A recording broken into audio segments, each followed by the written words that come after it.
그 중국 정부가 어제 일본으로 향하는 이중용도 물자에 대해서 수출 통제 조치를 발표를 했습니다. 이제 다카이치 일본 총리의 최근 이제 대만 관련 발언을 이제 문제를 삼은 것으로 보이는데요. 이 지정학적 기반의 정치 갈등이 이제 경제 통상 영역으로 좀 확산이 되는 것으로 보입니다. 우리나라도 연관이 간접적으로 있을 수도 있다고 보는데요. 중국의 이번 조치를 대통령께서는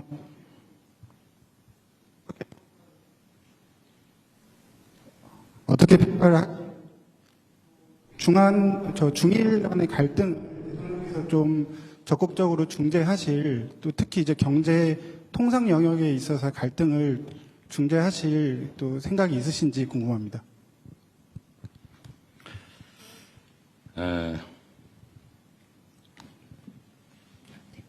어른들도 뭔가 실제 이유가 있어서 다툴 때 옆에 끼어들면은 양쪽으로부터 미움받는 수가 있는데,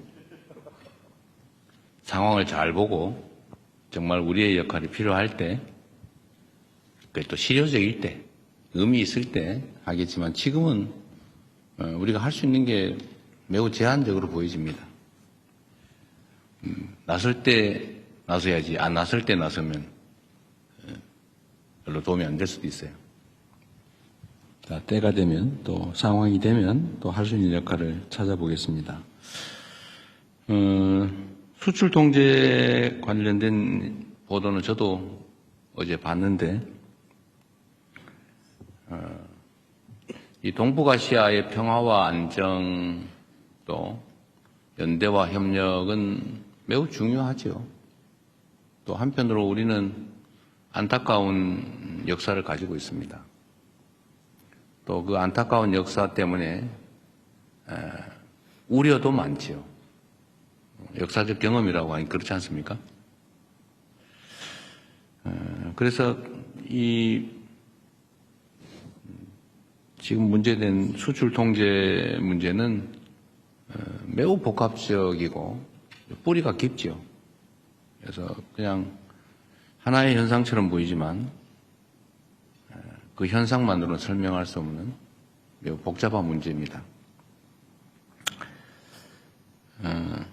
일단은 원만하게 신속하게 잘 해결되길 바랍니다. 그리고 이게 또 단기적으로 보면 우리가 가공 수출하는 데에 또 연관이 있을 수 있죠. 꽤 복잡합니다. 또 장기적으로 볼 때 이게 어떤 영향을 미치게 될지도 속단하기가 어렵죠. 일단은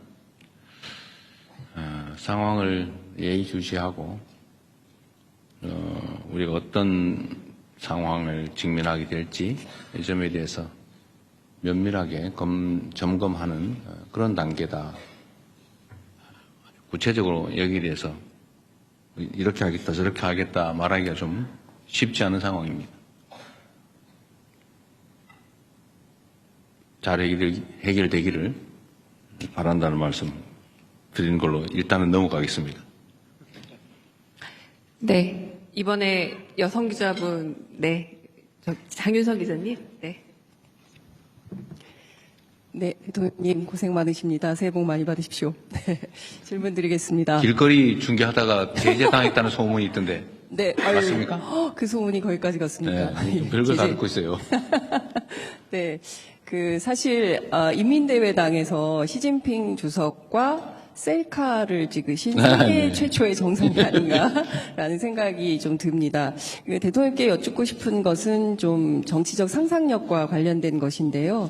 사실 우리는 5년마다 대통령이 바뀌기 때문에 지난 30년 한중 관계를 결산해 볼 때 처음에는 발전기였다가 조정기를 거쳐서 사실상 갈등기를 거쳤습니다. 이후에 이제 미래의 한중 협력 30년의 상, 이를테면은 흔들리지 않는 협력 관계가 가능할지, 특히 여기 살고 있는 제중동포들 같은 경우에는 그 정권이 바뀔 때마다 또 삶에 상당히 큰 영향을 받기 때문에 대통령께서 생각하시는 어떤 정치적 상상력을 좀 말씀을 좀 해주시면 좋을 것 같습니다. 대한민국의 이 5년 단임제, 이 점에 대해서 사실은 중국도 관심을 보이기도 했어요.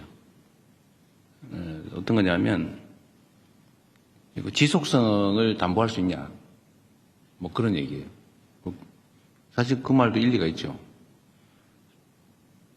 앞으로 어떻게 될지 어떻게 아냐, 뭐 그런 거예요.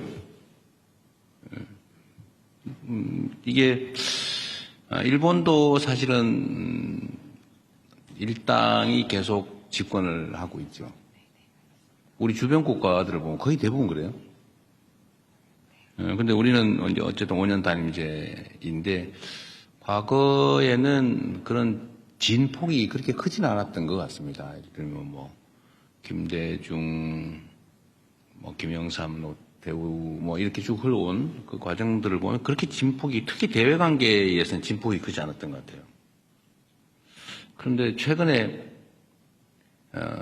전체적으로 진폭이 커졌는데 대외 관계에서 이 상상 이상의 급변이 있었던 겁니다.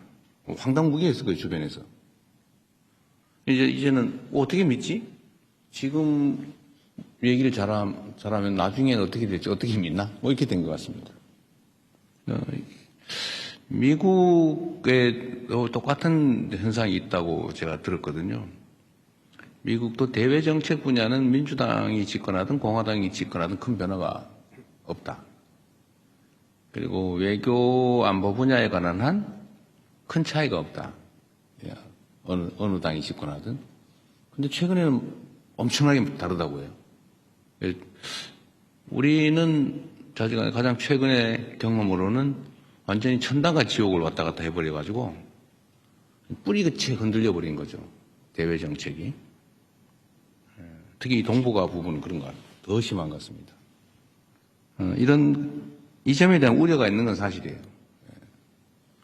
이번에 우리가 한중 관계 개선에 이제 양자가 정말 일치된 생각을 가지고 있고 또 그러기 위해서 실제로 노력하는 거죠. 중국 입장에서도 한국의 존재가 정말 중요하거든요.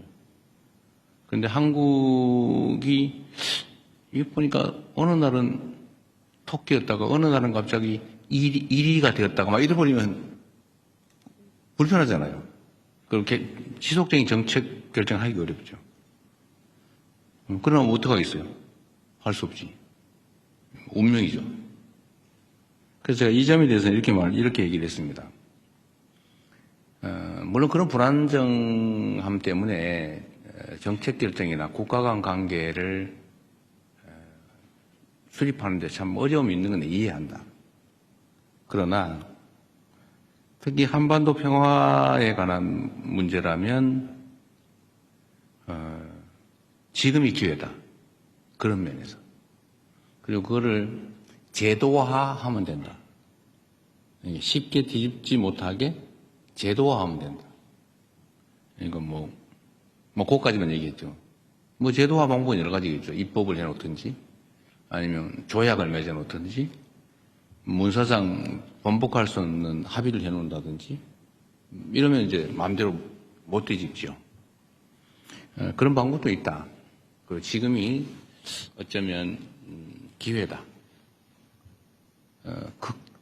좀 미국 대통령도 매우 실용적인 사람, 현실주의자, 실용주의적인 사람이고 한반도 핵 문제를 현실적으로 실용적으로 해결할 생각을 가지고 있는 사람이고 나도 그렇고 중국도 그랬으면 좋겠고 이런 측면에서 좋은 기회 아니겠냐 이런 얘기를 했던 겁니다.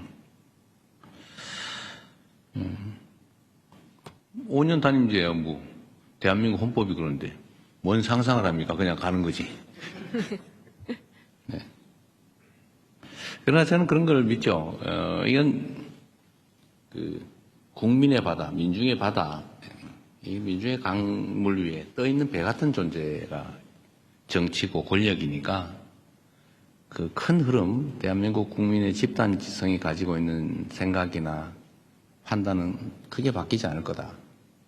더군다나 이번 내란 사태를 겪으면서 그냥 맡겨놓으면 안 되겠구나 라는 생각도 했을 거기 때문에 어떤 체제가 되든 간에 우리 국민들이 기대하고 또 원하는 세상을 향해서 좀 부침, 흔들림은 있겠지만 계속 나아갈 거라고 믿습니다.